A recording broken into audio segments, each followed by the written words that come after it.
You know, they say three's a crowd, but in the case of working together with my guy Reed Wallach for 3 straight days, I would say it's the opposite. I'd say, if anything, we bring a crowd. Welcome in, everybody. It's Daily Betslip, Ben Heisler, Reed Wallach, our producer and director, Joanne, alongside as well. Good to have you guys on the program. Today, we got our best bets of the night coming up in just a few short minutes. Reed and I are going to help you fill out your pools for the British Open. Make sure you get them done before midnight Eastern tonight, because a couple hours later, golfers will be teeing off. It's one of those out in Scotland where you got to remember the time change. So make sure you get them done tonight. We'll help you build them out. And of course, the game of the night.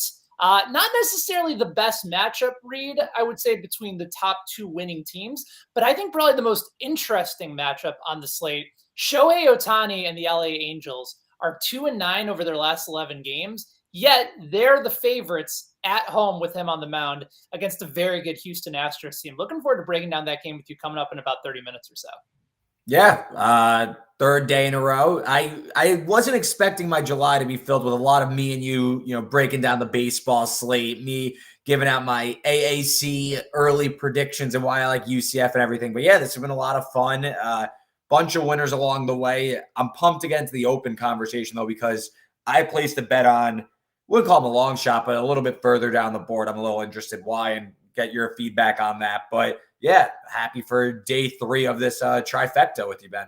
That's right. Yeah, the trifecta of the week, and then I'll be back again with Donovan Smoot on Thursday while you enjoy a nice day off. So I will enjoy this moment, and hopefully, if you guys have questions and want to weigh in as well, please do send us in. You can also weigh in on the game of the night as well. You can go to Twitter for that. Twitter.com/BetSided. It's also available right here on YouTube if you're watching the stream over at BetSided on Twitter. Head on over to YouTube. It's interactive. You can ask questions, have a lot of fun with us, and go through some of the plays of the night. Before we get into our best bets, Reed, you told me about this earlier this morning. I was not keeping tabs on this last night. Probably one of the worst bad beats of the baseball season, wouldn't you say? The New York Yankees up 3-0 at home, and what we thought would be probably a slugfest. So anybody that was hoping for the under came just a little bit closer than they probably would have liked. But the Yankees up 3-0 in this game. Clay Holmes comes in to shut the door, which he's done for the Yankees all season long. Keep in mind, Reed, that it's 3-0 New York, and Clay Holmes the entire season has only given up 2 earned runs. What ends up happening? Blows the game wide open. Reds take the lead. They score 4 runs without him recording an out in the game. The Reds come back. They cover as massive underdogs. Just an absolutely gut-wrenching bad beat for the Yankees. And for Yankees bettors, listen, you've had it pretty good throughout the season, right? I think you're allowed to have one, but regardless, just what a colossal way to lose the game. And then I heard the Yankees fans were booing Holmes at the game. Yeah. That can't happen. Listen, this is that's New York sports for you. It is a what have you done for me lately town. Great nugget from Joel Luckhaupt. Maybe he's a Reds writer. I'm not sure. But before last night, the Yankees were 48-0 when entering the 9th inning with a lead, let alone a 3-run lead. 48-0. The Reds, they were 0-49 when trailing entering the 9th inning. So, I mean, this is, we have the number up right there, but this is an unprecedented comeback there. Obviously, forget just that you're up by 3 going into the 9th. It's the Yankees who have the most wins in baseball, and the Reds who they've been a little bit more competitive of late, but still, this is a team that started the year, 3-23? For them to erase that lead. And, I'm not a Yankee hater per se, but it's nice to see the Yankees, get some I don't want to say bad juju, but some bad luck go their way after starting, 60-22 or something like that. So maybe the Yankees are kind of looking ahead towards the All-Star break a little bit. They're trying to kind of get that little weekend off, and you're starting to see them take their foot off the gas a little bit. I think they're just trying to create some drama. Okay. Big lead in the division. You're dealing with the fact that the Red Sox and the Rays are beating each other up in the standings. They play again tonight. Maybe they just want to make things a little bit more interesting. Toronto fired their manager today, even though they're 4 games above 500. The Orioles are about to win 10 games in a row. I just think the Yankees were like, you know what? let's have something to fall back on. Let's remember this and use it as fuel for the second half of the season. That's sort of my little conspiracy theory here, because otherwise it was unprecedented. 48-0, 0-49. It just doesn't happen. Yes, that's again, I'm pretty pumped that the Yankees had to at least deal with some adversity. They've kind of cooled off the last week or two. People aren't talking about, but lost that series to the Red Sox. Didn't necessarily handle the Pirates all that much. There were a few games they dropped in there, so maybe a little bit of a regression coming the Yankees' way. We'll see. We'll see if they're making it interesting, or maybe it's just they were playing a little over their heads for the first 3 months of the season. Some hard times falling for some certain New York fans. You got the Knicks now starting to struggle in summer league. They're probably going to get denied an opportunity to trade for Donovan Mitchell, and now the Yankees. Well, just really rough times for all those Yankees fans out there. Just really hit them where it hurts. But that's something that they'll have to live with, and I think they'll be able to move on, and we will move on into our best bets of the night. Before we get to ours, and both Reed and I chock full of Major League Baseball picks tonight, let's go through some of our favorite responses. Both Reed and I reached out to you guys on Twitter. Reed is at Reed Wallach. I'm at Benny Heiss. And of course, you can follow BetSided at BetSided as well. Just where you guys are leaning for tonight. So let's start with response number one. We got 3 of them that we're going to share with you guys today.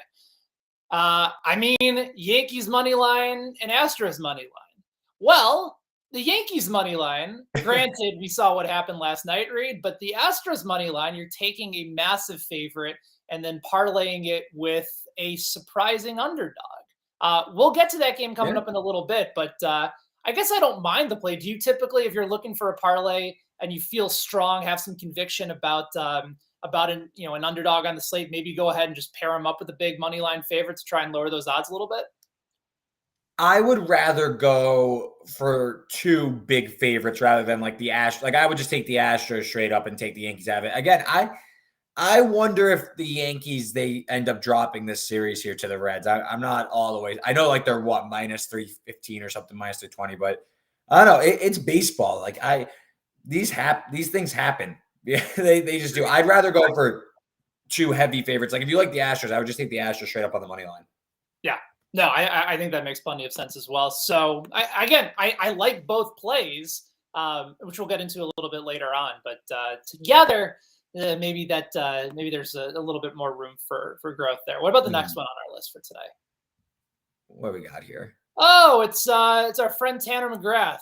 Pablo Lopez over 5.5 strikeouts.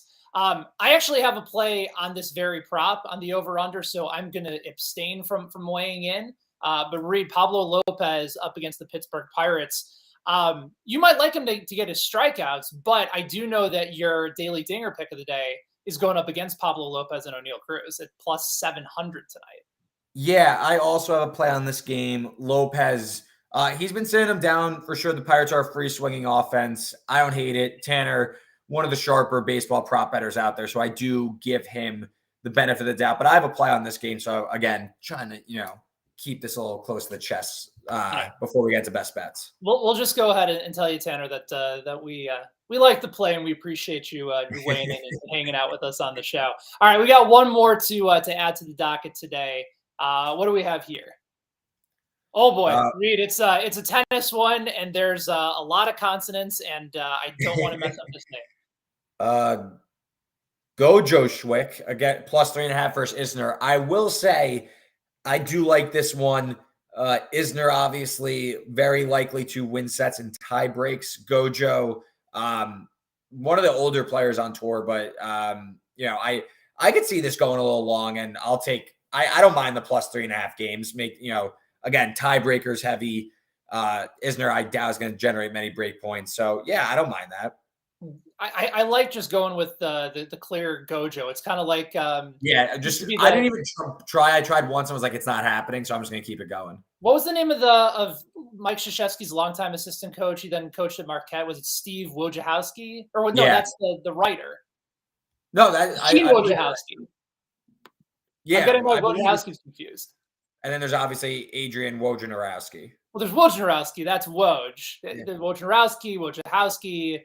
Wojciechowski, Wojciechowski, Steve Wojciechowski. Wojciechowski. Yeah. What'd you say? I remember there's Gene Wojciechowski and then Steve, but he was the It's spelled the same way. It's spelled the same way. Okay, so they're both Wojciechowskis. Yeah. Okay. This is what I hope people will take away from the show, in addition to the betting plays, is how to pronounce long syllabled names that are synonymous with college basketball betting and NBA and beyond. But let's dive into our best bets before we do anything else that people will probably turn off for. We're each on the Major League Baseball side. Both of us actually starting things off on the same game. I have a prop, you have a play. So let's start things off with you. Who do you like between the Pirates and the Marlins tonight?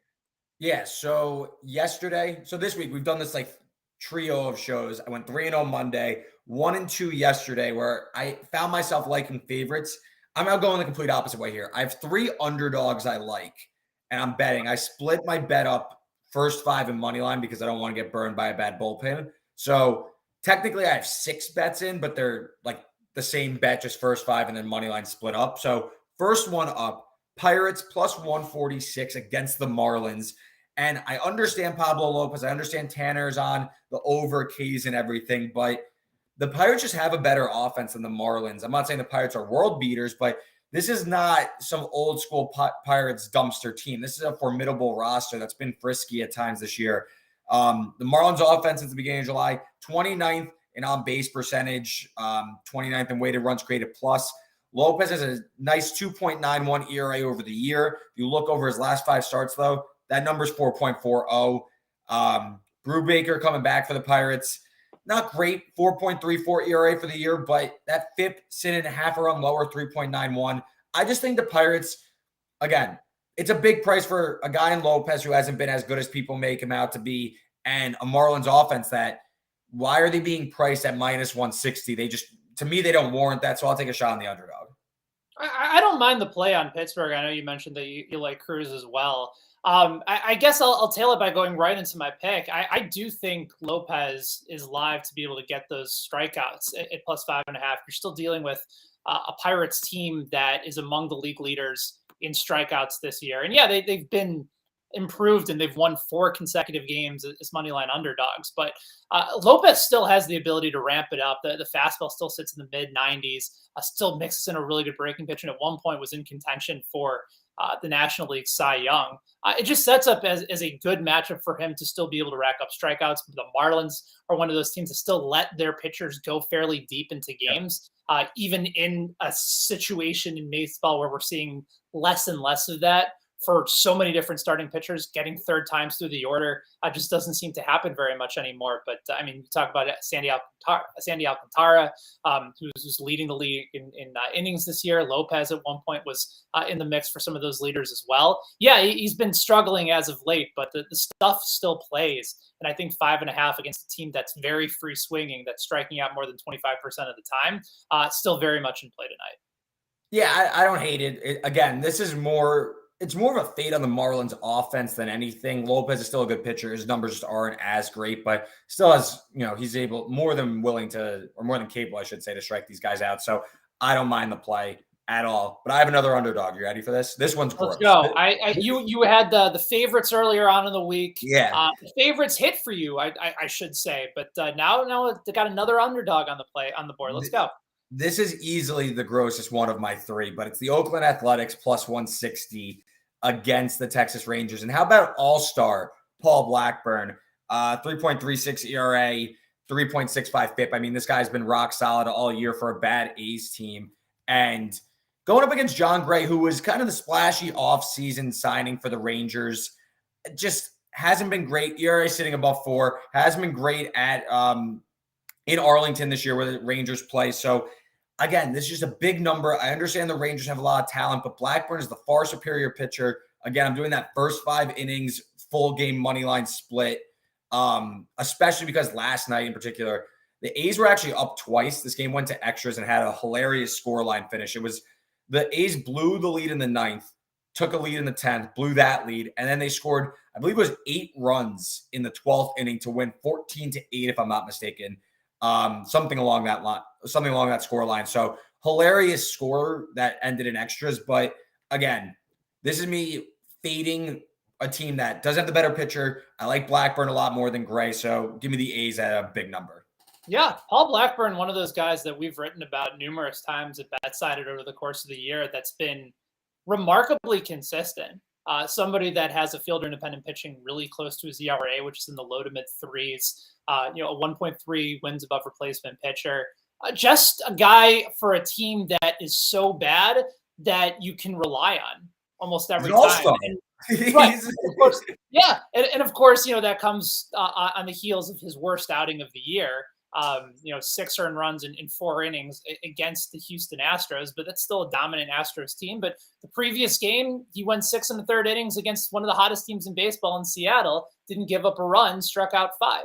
So yeah, Jonathan Gray has been better as of late. You're starting to see the strikeout per 9 start to go way up. His control's been a little bit better, which is probably part of the reason why they're as big of favorites as they are. But we've made some money this year taking Paul Blackburn and the A's as an underdog in these different scenarios. I think the only situation I might feel better about is maybe taking the Rangers' inconsistent offense in the first 5 as opposed to the game.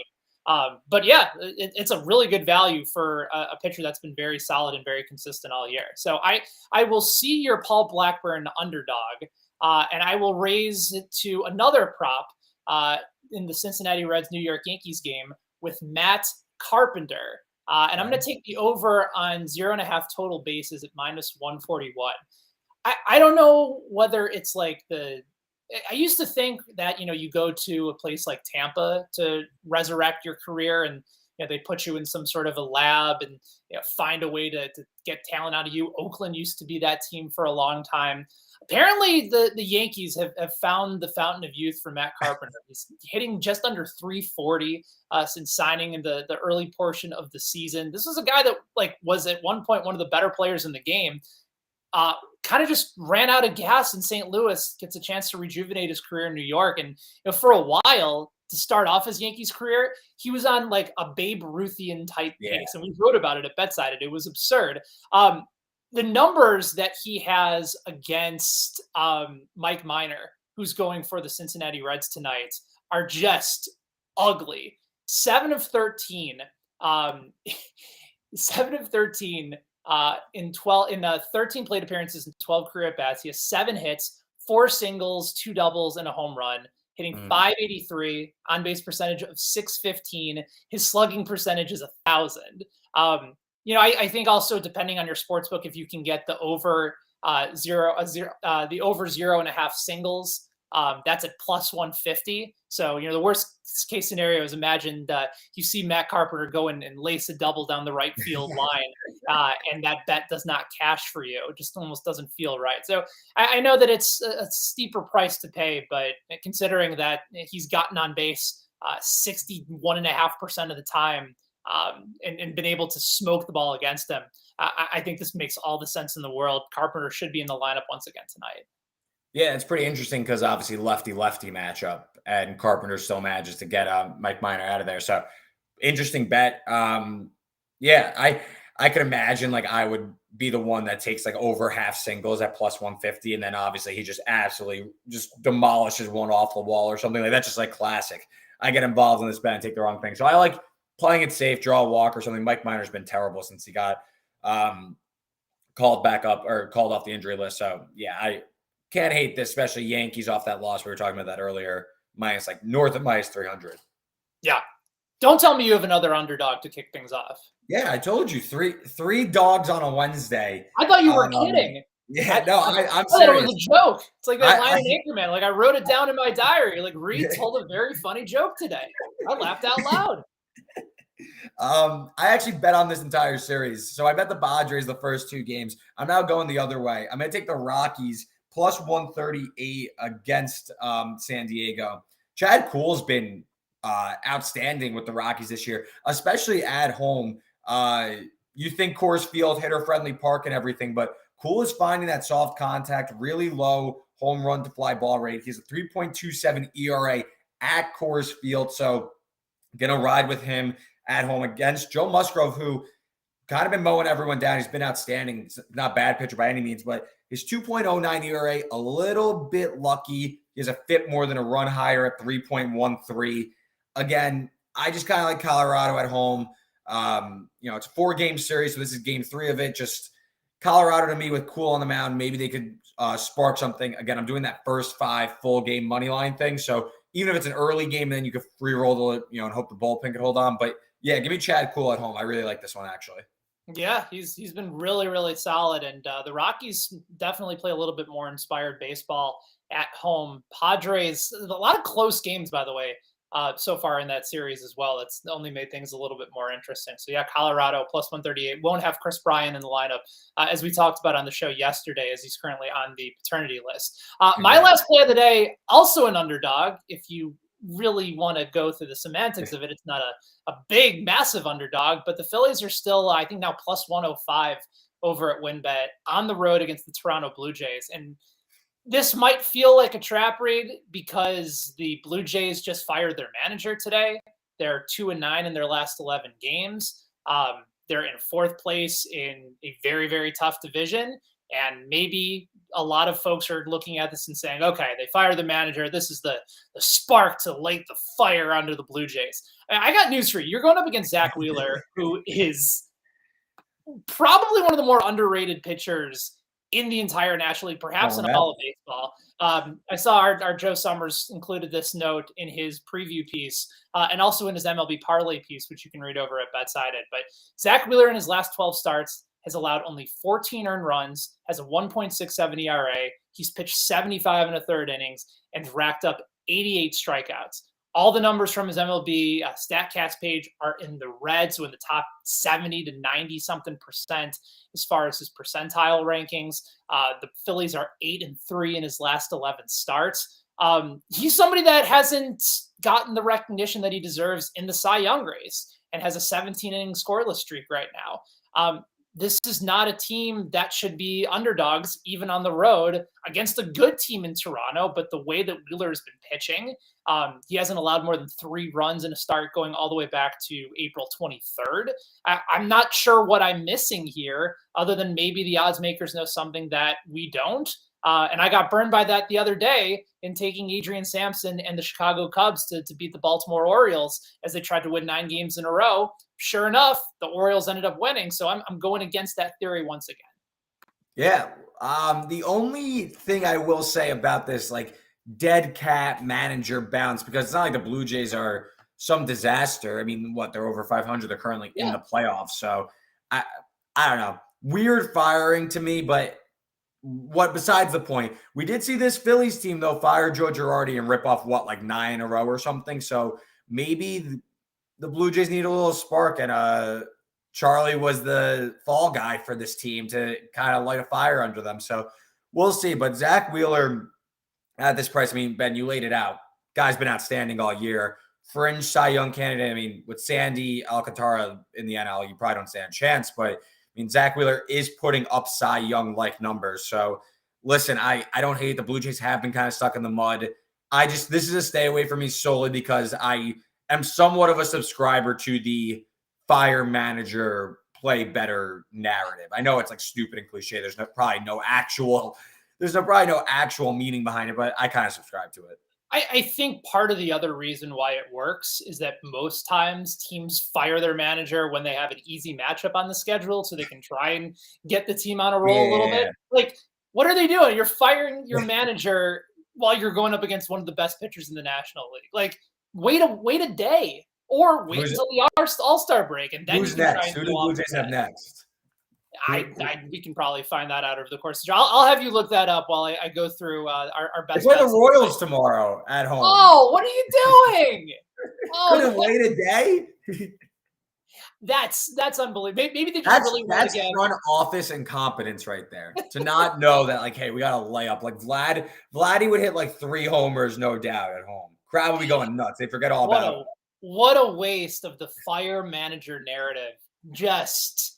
You had your opportunity and you were one day early. Listen, maybe they get the win and then they get the sweep against the Royals, and I'm left with a little bit of egg on my face. But for now, Wheeler's the play, especially at plus odds. So let's go over our best bets before we dive into some of our favorite plays to get your pool ready for the British Open coming up a little bit later on tonight / very early in the morning on Thursday.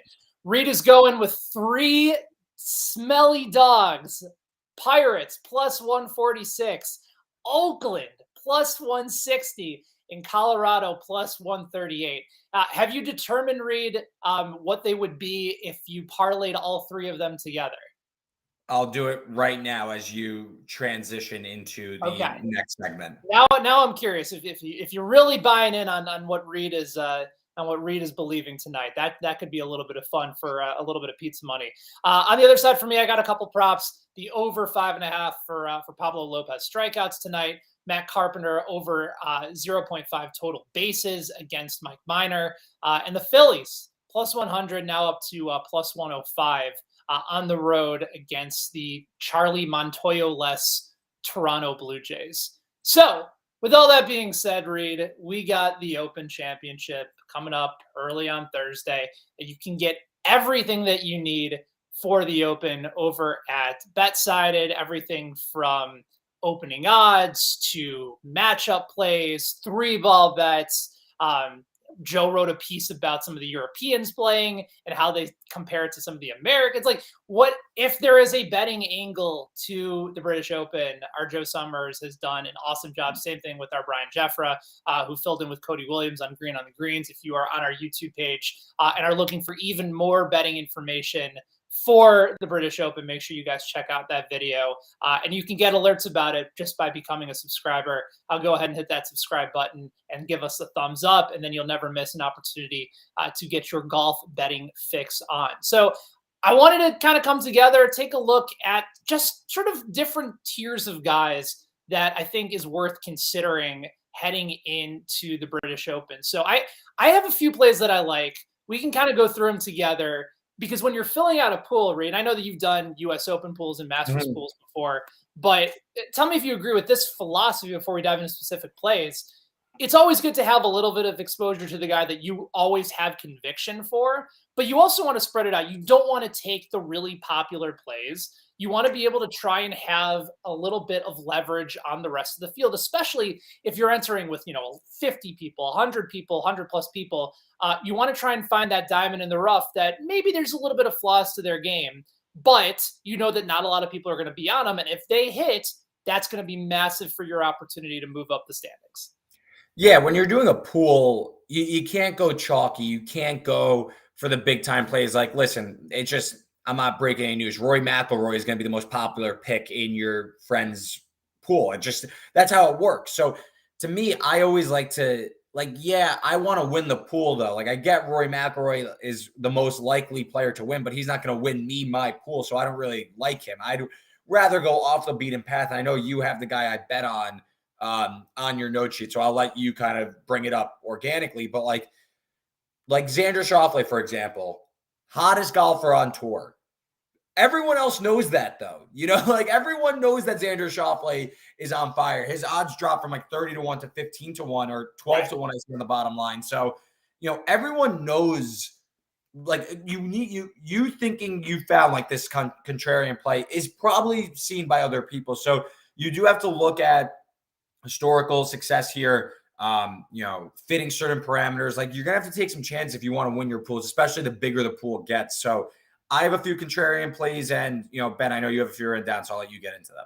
Okay, so let's start with the guys that, yes, might have a decent amount of ownership, but they're not going to be the Rorys. They're not going to be the Xanders that are going to be by far and away the most heavily owned guys. To me, my top play on the board is Jordan Spieth. It's a course that fits his game really, really well. As of late, this is somebody that is top 10 in strokes gained tee to green.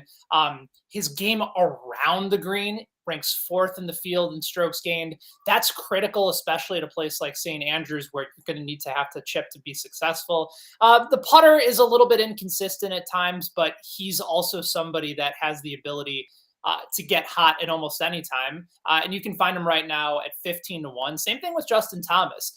I think, Reed, even though Thomas has already won a major this year in the PGA Championship, there's very few players that I trust as much as JT with his irons. Driver can get a little bit inconsistent at times, but he's a very good putter, really, really good around the green as well. And I think there might be some people that are a bit concerned because he missed the cut last week at the Scottish Open. factor that in and thinking, oh, well, if he's struggling at Scottish style courses, what's going to happen at St. Andrews? I think that's BS at this point. And he's also posted 3 top 5 finishes over his past 6 starts. So I think the Scottish Open, he was just trying to get himself in form. I'm not too concerned about it, but those are my top 2 guys, even though they might be fairly high owned. Yeah, no, they're probably gonna be high owned because of the big names. I think JT's probably the more contrarian play. Another person to keep an eye on if you're looking contrarian play. Ben, I think you have him written down, but Colin Morikawa, who has won this event last year, and also he's someone I bet on to win. Cam Smith, I see on the bottom line he's 18-1. I bet him at 22-1. Guy has everything that works for him. His putter's been a little inconsistent, but he's won 2 titles already this year. He won the top 10 last week. I know he missed the cut the US Open, but top 10 last week at the Scottish. He's in good form. Everything works for this guy. He finished 3rd. I think he ended up finishing 3rd in the Masters, but was final pairing at the Masters. I mean, this guy is cerebral as it gets. And I think you need to be able to go really low at this course because the wind is going to play a crazy factor. Spieth and JT have that going for them. I think Cam Smith is someone that is further down from your Scotty Schefflers and your Rorys and your John Rahms that still could fit the bill of a winner. And one more guy that I'm baiting this week, Matthew Fitzpatrick. Everyone's going to love him because of the U.S. Open. He is British, all that stuff. Yeah, I'm not buying it. I think that, he is ripe for a poor showing. He's in like a tier 1, at least in my pool. No touch for me.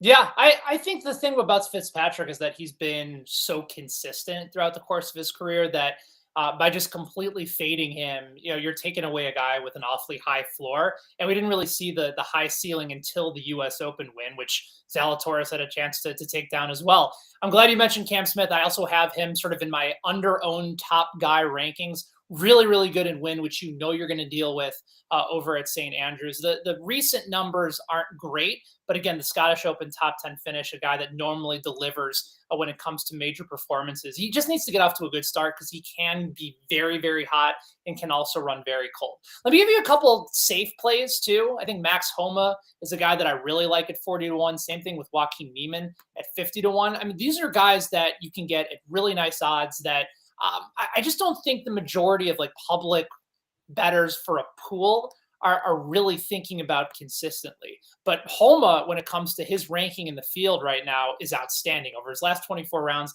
he's 7th in strokes gained total. He's 8th in ball striking. He's 5th in putting. Just somebody that you can trust with the putter. And then with Joaquin Niemann, off the tee, spectacular. Still one guy that was going to have a few issues with his putter, but Niemann is also one of those guys that you just don't fade when he's hot.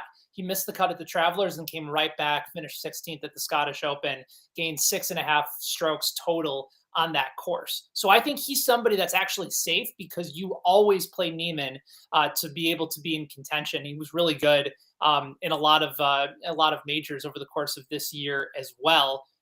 And then a couple other guys to round this out. If there's a sleeper that I think could really put up some interesting numbers, it's Seamus Power. That's another guy. He's in my pool. Yeah, I think Power is a guy that is in a really, really intriguing form coming in. He's someone that is about as locked in as you can get. 17th in the field in total strokes gained, and that's beside the point that he's somebody who I just the numbers for him don't reflect how good he's actually played over his last few outings. Actually, if you look at his last 12 compared to his last 24, he's 13th in strokes gained total. He's 17th in strokes gained tee to green, and he's 13th around the green. These are all stats that you feel really good about as far as somebody in contention. And then if we're looking for a stay away, I just still don't trust Jon Rahm right now. I know that the putter has gotten better as of late, but you're paying a high premium for someone that really hasn't delivered throughout most of the season. He's 40th in total strokes gained tee to green, 37th in ball striking. His irons are 53rd in the percentile ranking in the field right now. For a guy that's, second or third on the odds board, Reed, you can't take a chance with somebody like Rahm right now. Maybe he's a good contrarian play, because everyone else is going to be lining up for Xander and Rory, and you're like, I'm going to go and trust the talent. But I just need to see a little bit more, especially going to a Scottish-style course, which isn't really designed for Rahm to be successful. Yeah, I'm not really buying Rahm either. I bet him at the U.S. Open. Kind of broke my heart that Saturday getting plugged. But yeah, I completely agree. And for Rahm, I would rather have Scotty Scheffler at these numbers. I just trust Scotty Scheffler a lot more. So I'm totally with you there. And let's go Seamus Power. Seamus Power. I didn't know we were on the same guy there deep down on the board. I think he's like my tier 4 pick. I think. Let me pull up tier 4. Let's do it. Let's go. All right. Leader. Seamus Power, 65-1, looking sensational heading into the Open Championship.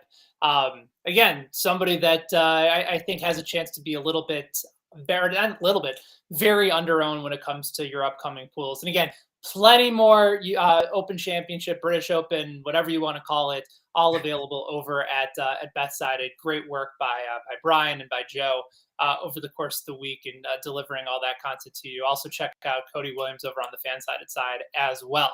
We'll take the golf side. We'll transition back into Major League Baseball with a really fun matchup on the board tonight. It's not necessarily one record-wise, as we said at the beginning of the show, but our game of the night, and basically I'm just going to say it's the Houston Astros against the Los Angeles Shohei Ohtanis, because we're not betting on the Angels, Reed. We're trying to evaluate whether or not the play is Ohtani on the mound as a favorite in this matchup against the Houston Astros. The Astros are 28 games above 500. They're in first place in the division, going up against an Angels team that I put together the numbers, but since they were 27-17 on May the 24th, I think they've gone 11-37 in that time. We're talking about like Cincinnati Reds level bad at the historical level since the start of the season. We'd be talking about the Angels if they started off the season with the numbers that they've had since May as the worst team in baseball. Yet here they are as a favorite because they have the MVP of the American League on the mound. Yes, for anybody that's buying in on Aaron Judge, he's been great. Shohei Ohtani is the MVP. We can have a conversation about it at Benny Heist if you want to at me. With that being said, Reed, do you buy in on Shohei as favorite? Does he warrant it on his own tonight at home against an Astros team that's been rock solid all season? Yeah, it's a slight favorite, but I think he should be. I mean, Ohtani hasn't allowed an earned run in his last 4 starts spanning 26 2/3 innings. I mean, the guy is pitching better than he was last year. He's not hitting as many homers as last year, but he's been just as good, a little bit worse hitting wise. I mean, for people like one Peter Dewey would be arguing with me about Aaron Judge being the MVP favorite. I don't even think it's remotely close. I mean, it feels like every single night I'll wake up in the morning, see the Angels loss, go to my Twitter and see some ridiculous stat about Shohei Ohtani, how great he is, and that the Angels lost. I mean, the guy is doing everything in his power to drag them to victory. He's going to do the same thing here tonight. I'm not going to go with the Angels because I know if I were to bet the Angels, I bet them on the first 5. Maybe I'll end up doing that, but I actually like the under a lot, under 7. The Angels have been arguably the worst offense in baseball dating back to the beginning of July, but Trout's probably going to be out of the lineup tonight. He hurt his back last night, so I don't expect Trout to play. Yordan Alvarez is going to be out through the All-Star break with a hand injury, so both offenses a little wounded, so I'm going to lean towards the under. If I were to bet the Angels, I'd bet them in the first 5 because this just reeks of like Ohtani going 7 innings, 12 strikeouts, 1 earned run. It's like 1-1 in like the 8th inning. The Astros score like 6 runs off of like the Angels relievers and the game goes over and everything. But like, I see this being a really low scoring tight game. And I think I would not be shocked if we woke up tomorrow morning and Ohtani was the MVP favorite after like another just fantastic outing against the Astros. Probably a no decision also. Maybe he hits a home run also. But I could totally see Ohtani heading into the All-Star break as the favorite to win AL MVP with Judge cooling off. I wonder too, I'm sure there's a handful of sportsbooks that offer this as an option of what the odds would be for Shohei Ohtani to get the win. That's out there. Oh yeah. I mean, like sleuthing. Yes, I mean they're like you're still talking about the favorite in that game and someone that's likely going to go deep in the game, but there's just no belief in the Angels' offense right now. My perspective on this game is as good as Ohtani has been for the most part this year. Christian Javier's also been really, really Yeah, good. he's been fantastic. Putting their numbers side by side, he has basically the same number of strikeouts per 9 innings. Ohtani is 12.33. Javier is 12.29. He's pitched to a 3.01 ERA. His expected ERA is actually better than Ohtani's. It's 2.47. Ohtani's is 2.62. I think the difference is that Javier had just a stinker his last time out, got lit up by a really bad Royals team, gave up 3 home runs in that game. And I think that's kind of changed a little bit of the perspective and perception on him, when in reality, he's been one of the better pitchers in the American League all season long. I don't think it's going to lead down this road where I wonder what's going on with Christian Javier. I do think he is deserving of probably being the favorite in this game, even though Ohtani is the MVP, because of every other weapon at his disposal with the Houston offense. So I will take them as a short dog on the road because they're the better team, and the pitching matchup I feel like is fairly even when you look at everything kind of side by side. So I found Ohtani's plus 145 to get the win tonight. And again, like the Astros are probably going to win because the Angels are the laughing stock of the league, but it won't be without some Ohtani heroics. I mean, last week he let up a run, not an earned run, let up a run in the first inning due to an error, then hit the go-ahead RBI single, I believe, 2-run single to take the lead against the Marlins, then ended up throwing like 7 innings of like fantastic baseball, striking out like double digits. So, I mean, the guy's a superhero. He's going to win MVP. Peter's very wrong. And again, if he puts together like a really, really big outing tonight, he's going to be the favorite heading into the All-Star break. Yeah, I think without question, if you're looking for Ohtani at some sort of plus value, now would be the time to probably jump on. But the people have spoken, Reed, and they are backing the MVP. They are taking Shohei Ohtani. One of the closer polls that we have had between our Twitter poll and our YouTube poll. The final results were tallied in by our producer and director, Joanne. The Angels, minus 112 is the play. So both of us who have a rooting interest in Shohei Ohtani to win MVP, I suppose this is just sort of patting ourselves on that road towards MVP stardom and a back-to-back award for the great Shohei Ohtani. So we'll see what happens in this game. I still like the Astros to win, but now we have another incentive to jump on board. But that is our show for today. Appreciate all you guys hanging out with myself and Reed, not only today, but also in the earlier portion of the week as we were able to do 3 consecutive shows together. Reed, enjoy your day off tomorrow. I will be back here at another special time, 4 p.m. Eastern, with our guy Donovan Smoot. Plenty of discussion ahead as we head into Major League Baseball's final weekend before the All-Star break, and plenty more conversation and best bets with you. So, for Reed, for Joanne, I am Ben. May all of your best bets hit tonight. We will do it again tomorrow right here on Daily Betslip at 4 p.m. Eastern Time. Until then, so long. Talk to you soon.